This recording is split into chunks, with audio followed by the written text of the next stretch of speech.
ഞങ്ങളെ നൂ, അല്ലെങ്കിൽ ഞങ്ങളുടെ നൂ ബേബി. ഞങ്ങളിപ്പോഴും അവനെ നൂ ബേബി എന്നാ വിളിക്കുക. അവൻ പറയുന്ന പോലെ നൂ നിഗാർ. വലിയ കുട്ടിയായി. ഞങ്ങളുടെ ഫേവററ്റ് ആണ് അവൻ. എല്ലാവരും ഫേവററ്റ് ആണ്. പക്ഷേ ഇവൻ ലാസ്റ്റ് ബേബിയാണ് എന്നുള്ളൊരു കൺസിഡറേഷൻ ഞങ്ങളുടെ എല്ലാവർക്കും ഉണ്ട്. ആഡമിൻ്റെ ബെസ്റ്റ് ഫ്രണ്ടാണ്. മിഷാലിൻ്റെ സാറിൻ്റെയും ഫേവററ്റ് ആണ്. ആർക്കും അവനെ ചീത്ത പറയുന്നത് അങ്ങോട്ടും ഇങ്ങോട്ടും ഇഷ്ടമില്ല. അങ്ങനെ ആണ് അവന് നമ്മളുടെ ഫാമിലിയിൽ. അവന് ഭയങ്കര നല്ല, എന്താ പറയുക, എല്ലാവർക്കും ഹാപ്പിനെസ് മാത്രം കൊടുക്കുന്ന ഒരു മോൻ. മാഷാ അല്ലാ, അൽഹംദുലില്ലാ. ഞങ്ങളുടെ ഫേവററ്റ് ഇപ്പോൾ വലുതായി, സ്കൂളിൽ പോകാനായി. കുറച്ചധിക ദിവസമായിട്ട് എനിക്ക് അതിൻ്റെ ഒരു ടെൻഷൻ ഉണ്ടായിരുന്നു. അവൻ എങ്ങനെ അതിന് അഡ്ജസ്റ്റ് ആവും. അവന്, എന്താ പറയുക, അതെല്ലാ മദേഴ്സിനും എല്ലാ കുട്ടികൾക്കും ഉണ്ടാവും. ഇവന് മാത്രമെന്നല്ല, എനിക്ക് 4 പേർക്കും ഉണ്ടായിരുന്നു.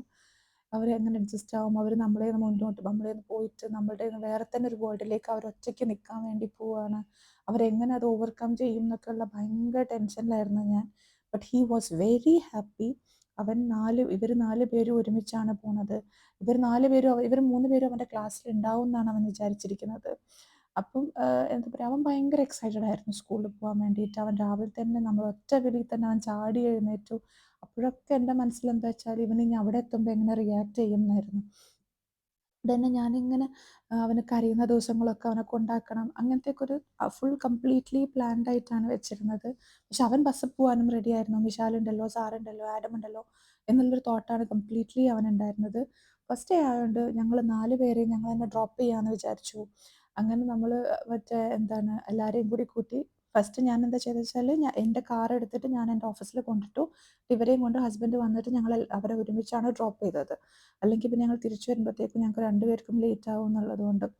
അങ്ങനെ അതാ അവരെ പിക്ക് ചെയ്ത് നമ്മൾ സ്കൂളിലെത്തുകയാണ്. സ്കൂളിലെത്തിക്കഴിഞ്ഞപ്പം ആൾക്ക് അതുവരെ ഭയങ്കര എക്സൈറ്റഡ് ആയിരുന്നു. അതെല്ലാവർക്കും ഉണ്ടാവും. ഫസ്റ്റ് ഡേ ആണ്. അവനറിയാത്തൊരു എൻവയൺമെൻ്റ് ആണ്. അത്യാവശ്യം നന്നായിട്ടൊന്ന് പേടിച്ചു. പക്ഷേ എനിക്ക് ഏറ്റവും സങ്കടം, അവൻ ഉറക്കെ കരഞ്ഞില്ല. അവൻ മെല്ലെ വിങ്ങിപ്പൊട്ടി കരയായിരുന്നു. അത് കണ്ടപ്പോഴത്തേക്ക് ഞാൻ ആകെ ബ്രേക്ക് ഡൗൺ ആയി. പിന്നെ എൻ്റെ ലൈഫിലൊരു പോസാണ്. പിന്നെ ഞാൻ അവനെ കാണുന്നവരെ എൻ്റെ ഒന്നും മുന്നോട്ട് പോകുന്നില്ല. ഓഫീസിൽ പോയിട്ടോ എനിക്കൊന്നും ചെയ്യാൻ കഴിയുന്നില്ല. ഞാൻ ആകെ അങ്ങോട്ട് ഡൗൺ ആയിപ്പോയി. എല്ലാവരുടെയും എനിക്ക് മോസ്റ്റ്ലി അവിടെ വന്ന എല്ലാ പാരൻസിൻ്റെയും സിറ്റുവേഷൻ അതായിരിക്കും. കരയുന്ന മക്കളെ കണ്ടു പോയിട്ട്. അൺടിൽ ഞാൻ അവനെ പിക്ക് ചെയ്യാൻ പോയപ്പോൾ വരെ ഇതാണ് സീൻ. പിന്നെ അവൻ അങ്ങോട്ടൊരു ഹാപ്പി വേറെ ആളാണ്. ഭയങ്കര സന്തോഷം ആൾക്ക്. ആള് ഭയങ്കര എക്സൈറ്റഡ് ആയിട്ട് ഫ്രണ്ടിനെ ഉണ്ടാക്കി. എനിക്കൊരു ഫ്രണ്ട് ഉണ്ട്, അവിടെ നടന്ന കാര്യങ്ങളൊക്കെ പറയുന്നു. ചോക്ലേറ്റ് കിട്ടിയെന്ന് പറയുന്നു. ടീച്ചറിൻ്റെ കൂടെ കുറച്ച് പറയുന്നു. അവന് ഭയങ്കര ഹാപ്പിയാണ്. പിന്നെ അവനിനി പിറ്റേ ദിവസം സ്കൂളിൽ പോകും, എല്ലാം റെഡിയാവും. അങ്ങനത്തെ അവൻ ഭയങ്കര പോസിറ്റീവായിട്ട് സംസാരിക്കുന്നു. അപ്പോൾ എനിക്ക് തോന്നിയത്, നമ്മൾ ബേബി ഇപ്പം കുറച്ചും കൂടി വലുതായി പെട്ടെന്നൊരു ചേഞ്ച് വന്ന പോലെ. അവൻ തന്നെ അവൻ്റെ ബാഗ് തുറക്കുന്നു, അവൻ തന്നെ കാര്യങ്ങൾ ചെയ്യുന്നു, നമ്മളുടെ ഹെൽപ്പൊന്നും വേണ്ട. എന്തല്ലേ, ഭയങ്കര വലിയൊരു ട്രാൻസിഷൻ പെട്ടെന്ന് നടന്ന പോലെ തോന്നി. പക്ഷെ I am very happy, very very very happy.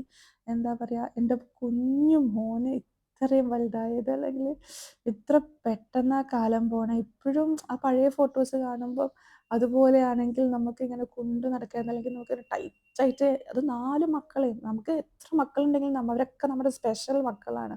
ടൈറ്റായിട്ട് ഇങ്ങനെ ഹോൾഡ് ചെയ്ത് വെക്കാനേ തോന്നുള്ളൂ അല്ലേ. പക്ഷേ ലെറ്റ് ദം ഗ്രോ, ഹാപ്പി ആയിട്ട് വളരട്ടെ, സേഫായിട്ട് വളരട്ടെ, നല്ല മനുഷ്യന്മാരായിട്ട് അവർ വളരട്ടെ, എല്ലാവരോടും സ്നേഹം മാത്രമേ ഉണ്ടാവട്ടെ, എല്ലാ ജീവിക്കാൻ പഠിക്കട്ടെ, എല്ലാം നന്നായിട്ട് വരട്ടെ. എൻ്റെ ന്യൂ ബേബി അടിപൊളിയായിട്ട് സ്കൂളിൽ പോയി വലുതാവട്ടെ എന്ന് മാത്രമേ എനിക്ക് പ്രാർത്ഥിക്കാനുള്ളൂ.